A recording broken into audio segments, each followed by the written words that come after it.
Baik, nah ini cerita yang paling inti di sini.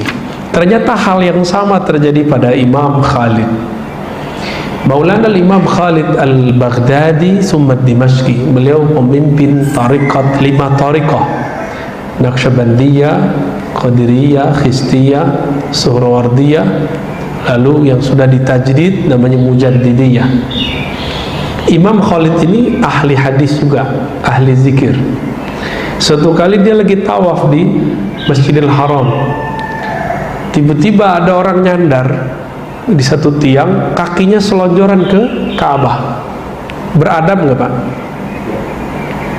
Saya ngelihat di masjid ini sering nih ada orang lagi khutbah selonjoran kakinya ke kiblat. Itu kalau ngikutin adab nggak beradab itu Pak.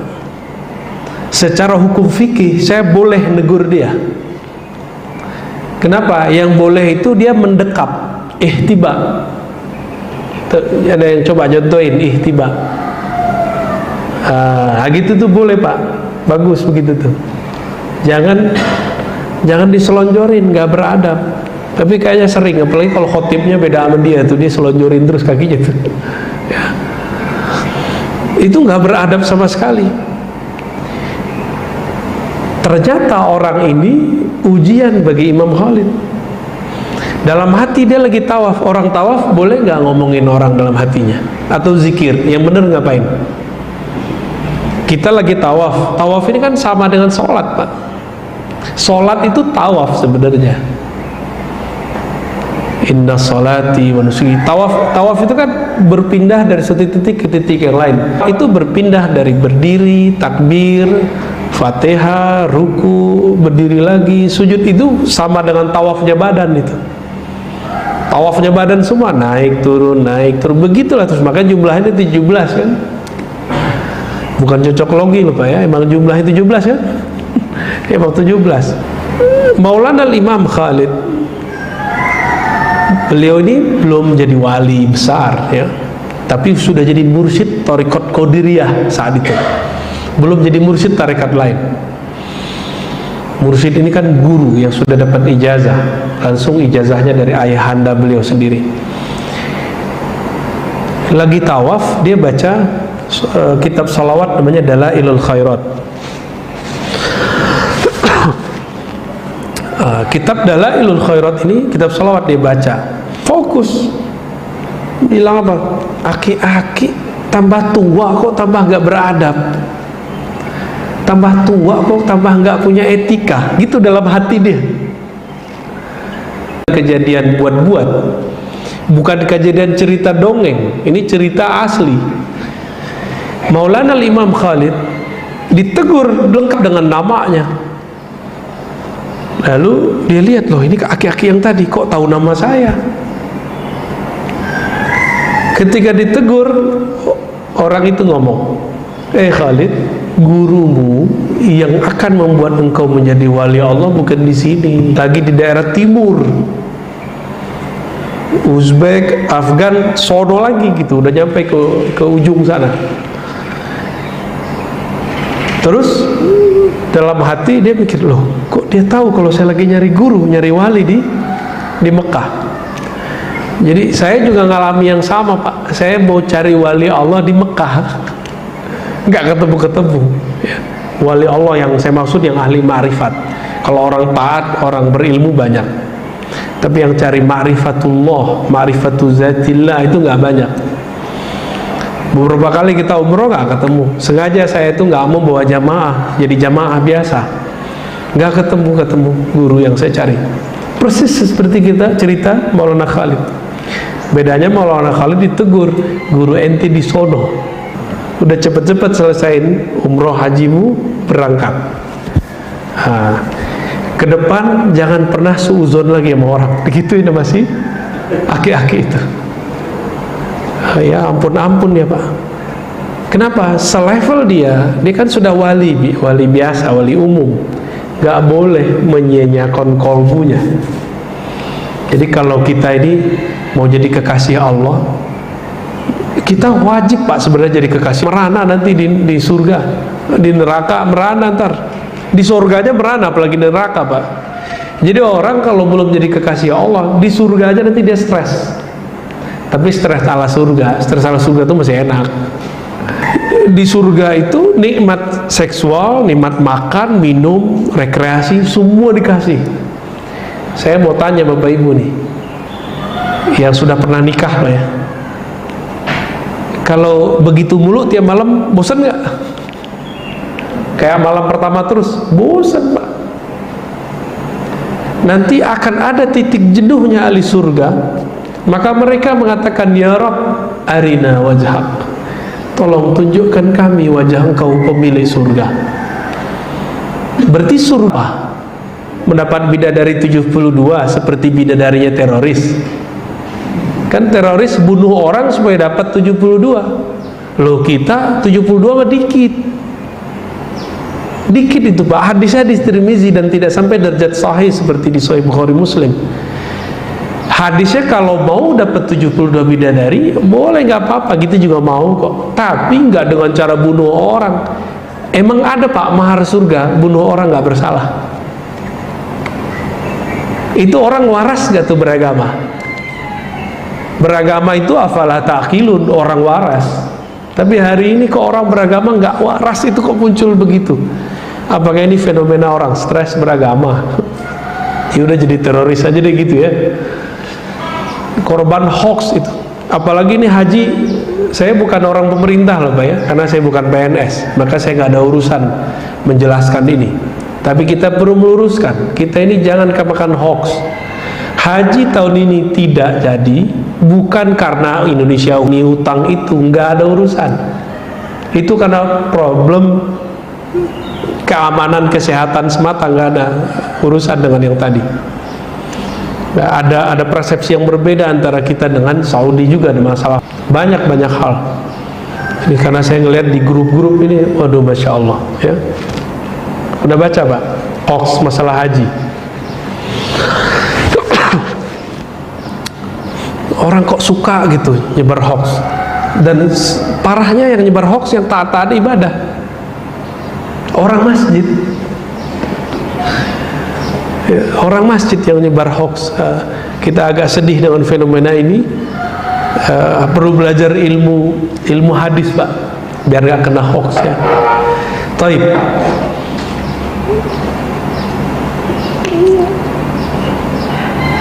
Terakhir yang mau saya bacakan di sini, dikatakan di sini bahwa Imam Sufyan ibn Uyainah pernah menyebut tentang persoalan gibah, ya, menggibah orang di depan Imam Ibnu Mubarak. Ibnu Mubarak ini wafat tahun 181 Hijriah, ya, masih ulama salafus saleh.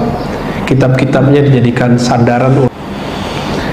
Atau kata beliau, "Lau tabtu ahadan laqtabtu walidayya li'annahuma ahaqqun nas bihasanati."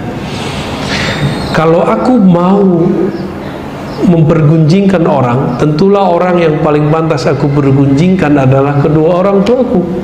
Apa sebab? Mereka lah yang paling berhak terhadap kebaikan-kebaikanku. Jadi Bapak kalau ngomongin saya nih, itu sholat tahajud Bapak pindah ke saya Pak. Asik nggak tuh diomongin orang? Ya, ini beberapa hari ini saya dicaci maki terus Pak, dan saya senang-senang aja. Ya. Kenapa? Karena kita ngerasain mereka transfer amal, karena ada kesalahan dalam cara mereka dalam berkomunikasi, memahami kata-kata kita ya. Lain waktulah saya cerita ya. Jadi ke depan ini saya kabarin aja ya, akan ada perang, tapi bukan perang militer dalam waktu dekat, tapi perang ideologi dan teologi. Nah, ideologi sudah mulai luntur nih. Yang ada sekarang perang teologi, perang akidah sesama muslim Pak. Saya berharap jamaah kita bisa tahu jalannya, dia ahlus sunnahnya bersanad atau tidak ya. Karena sekarang banyak ngaku ahlus sunnah. Maka nanti antara kelompok dengan kelompok akan menggibah kelompok yang lain. Apakah ini boleh? Nah, bukan lagi menggibah, merendahkan. Jadi suatu kali ada seorang mengatakan bahwa para ahli zikir yang berzikir dengan biji-biji tasbih itu sama dengan Yahudi. Orang-orang yang belajar sifat 20 Allah wujud qidam baqa itu orang-orang yang sesat. Gitu, ngomongnya gitu Pak. Firqatun dolah. Nah itu mereka sudah serentak, mereka tidak merasa memfitnah kita.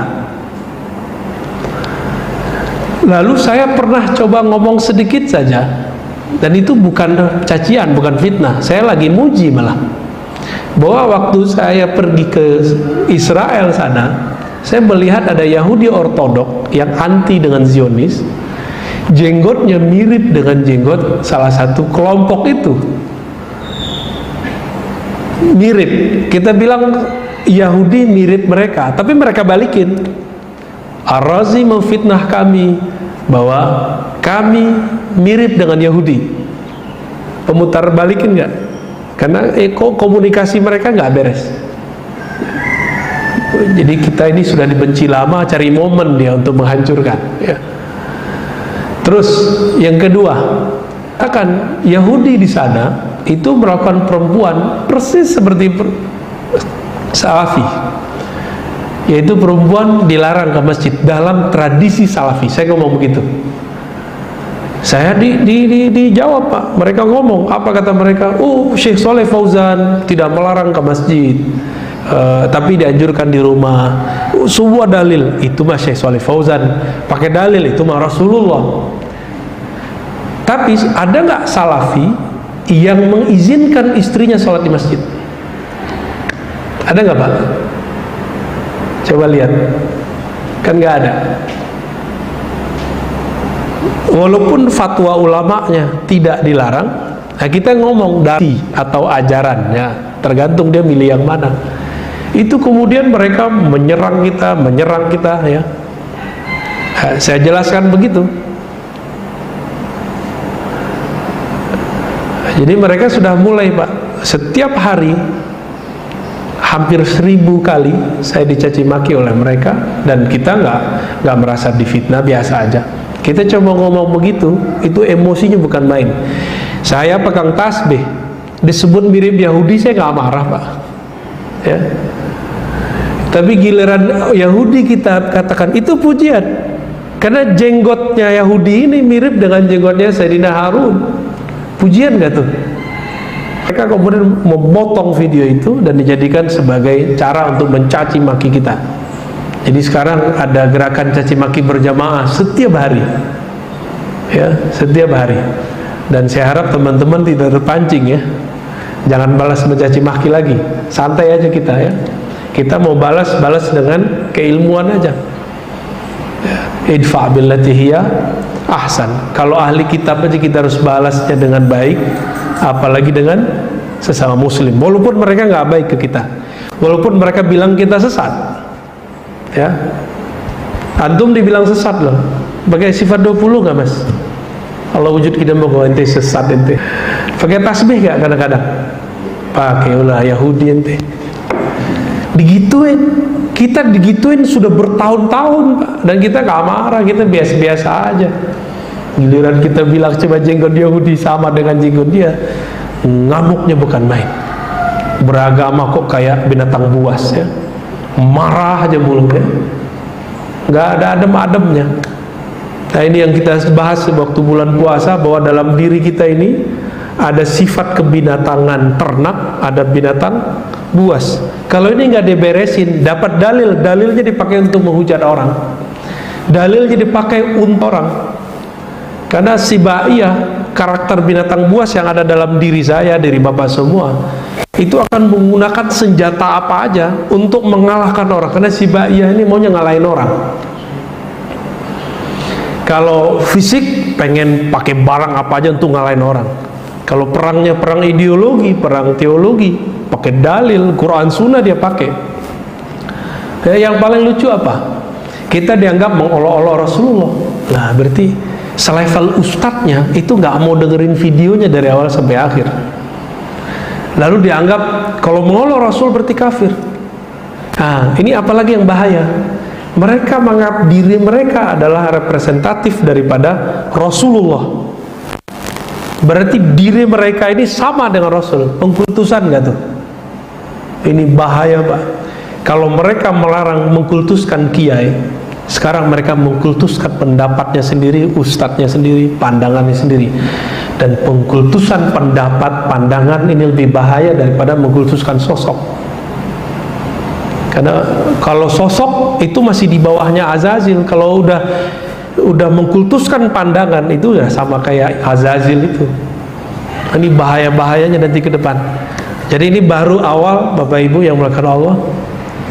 Ke depan saya nggak tahu juga, saya masih bisa kajian di sini ya. Wallahu alam. Tapi kalau ini berlanjut terus ya barangkali nanti mungkin saya beberapa kali gaib ya, tidak hadir di sini. Berarti kita lagi berseteru, Pak, seteru asik ya. Baik, kira-kira begitu ya.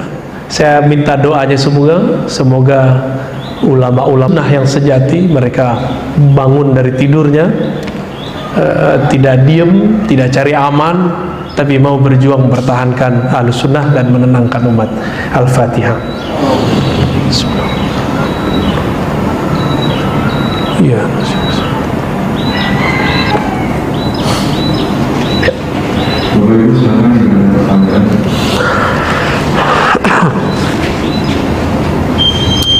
Gimana?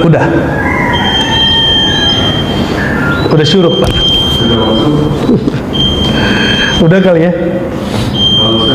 Ya. Atu aja ya?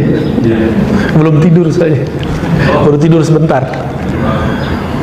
Jadi kalau ghibah itu sama sekali tidak boleh atau boleh asal begini? Oke, ya, bagus. Kalau di sini ada disebutkan orang-orang yang sudah membuang urat malunya, maka tidak masalah menggibahkannya, begitu di kitab. Berarti Imam Syamsuddin Ar-Razi ini juga memberikan batasan bahwa ada gibah yang mustasnayat, yang dikecualikan, dan itu boleh. Apa itu? Yang sudah dijelaskan oleh Imam Nawawi. Gibah dalam artian melaporkan orang yang jahat kepada pengadilan, polisi. Kalau sekarang penyidik polisi, kalau KPK gitu masuk situ. Melaporkan ini nggak disebut menggibahkan ya. Terus yang kedua, mengajari anak-anak supaya tidak mengikuti orang-orang yang sesat. Tapi ini bahaya, Pak. Ini sering dipakai oleh kelompok-kelompok yang mereka sendiri menganggap akidah Imam Nawawi sesat ya, makanya mereka menggunakan itu untuk mentahzir, namanya mewarning. Ini hanya boleh dalam kapasitas tertutup. Tapi sekarang mereka, karena mereka terbuka, jadi kita terbuka juga. Kita sebut terbuka juga. Dulu mereka mensyirikkan Sayyid Muhammad Alawi Al-Maliki, dan itu terang-terangan. Ya sekarang kita kalau mau terang-terangan juga ya. Nanti akan ada masa itu, Pak. Dan itu masa yang saya sebut nanti perang akidah sesama muslim, Pak, nanti. Kenapa? Karena Nabi sendiri mengabarkan akan muncul di akhir zaman ya, hadis Bukhari Muslim ya, saya khruj min di hadzal qaum ya. Dari kelompok kaum ini orang yang ahli Quran, tapi Qurannya nggak tembus sampai ke jantungnya, ke dadanya, ke kolbunya. Nah, itu Nabi udah ngomong gitu, ahli hadis, ahli retorika ya. Orang ahli Quran, ada pesantren Qurannya nggak tuh? Ada rumah tahfiznya, Pak, ada ma'had tahfiznya ntar. Jadi jangan dibayangkan nanti ujung-ujung datang. Jadi rangkaian ini panjang. Di belakangnya ada pesantren-pesantren tahfiz yang tidak jelas sanad keilmuannya kemana. Orang kita kan pengen cepet, hafalan 40 hari, hafalan 6 bulan, setahun hafal sekian. Dulu kan nggak ada begitu. Coba datang ke pesantren-pesantren ya, di apa, Pangandaran ya, Pangandaran, Kudus, ya, Mbah Arwani, siapa tuh ya, Mbah Munawir, Krapyak. Nggak ada target-target itu, semampunya si murid. Sekarang kok muncul, dan rata-rata nggak ada sanaknya Pak. Dan saya baru dengar ada kawan saya ngomong kemarin, ini saya baru pulang dari Padang ya, kita buat daurah-daurah. Apa kata dia? Mengajarkan umat hafalan tapi tidak mendidik rohaninya, tidak mendidik akidahnya, itu adalah pembodohan umat. Jadi ngapal doang tapi nggak ngerti isinya dengan baik, itu pembodohan. Jadi tolong hati-hati anak-anak kita, jangan cuma karena pengen anak hafal salah masuk Pak. Kejadian teman kita, anaknya dimasukin mahat tahfiz, pulang-pulang kunutnya imam dibidahin sama dia. Anak kecil tamat kelas 6 SD disuruh tampil sama gurunya pakai surat, ngisilah di masjid kayak masjid kita ini. Apa kata dia? Innal hamdalillah bla bla bla bla. Bapak ibu saudara sekalian, kunut itu bid'ah, hadis dhaif. Lah anak kecil ngerti dari mana hadis dhaif? Gitu. Doa berjamaah setelah sholat itu bid'ah, Nabi tidak pernah lakukan. Begitu. Itu gaya-gayanya Pak. Itu produk-produknya. Nanti kalau dia ngeliat orang tuanya melakukan, dia bilang, bapak itu ahli bid'ah. Kalau dia berani sama bapaknya, dia berani nggak sama yang lain ntar? Berani. Itulah awal dari munculnya ekstremisme. Ekstremis muncul dari situ Pak. Maka nanti kita tengkar di masjid semua ntar. Masih ingat orang kunut ditonjok? Ya, masuk berita kan? Itu baru satu Pak. Baru satu. Masjid polisi dibom. Baru beberapa kali. Cirebon, Medan. Mau masjid kita digituin ntar? Enggak mau lah ya. Jadi saya berharap Bapak Ibu Saudara yang berkenan Allah, terutama pengurus, nggak ada ampun lagi. Jangan kasih kendor semangat kita mengenyangkan ajaran Ahlus Sunnah wal Jamaah. Jangan kasih kendor. Oh Ustaz, nanti kita dicaci orang. Emang kita berbuat untuk orang itu kan enggak? Ya'malu fasyarallahu a'malakum. Udah berbuat aja. Untuk yang begini, jadi tahzir yang tertutup terbatas boleh Pak, jangan sebut nama orangnya, itu boleh. Kalau mau sebut pakai inisial aja Pak. Kalau dulu kita pernah keceplosan ya kita minta ampun kepada Allah, tapi kalau mereka nanti terbuka, kita terbuka juga. Kira-kira begitu Pak ya. Saya rasa cukup Bapak Ibu yang berkenan Allah, ikhwan akhwat fillah, semoga diberkahi oleh Allah.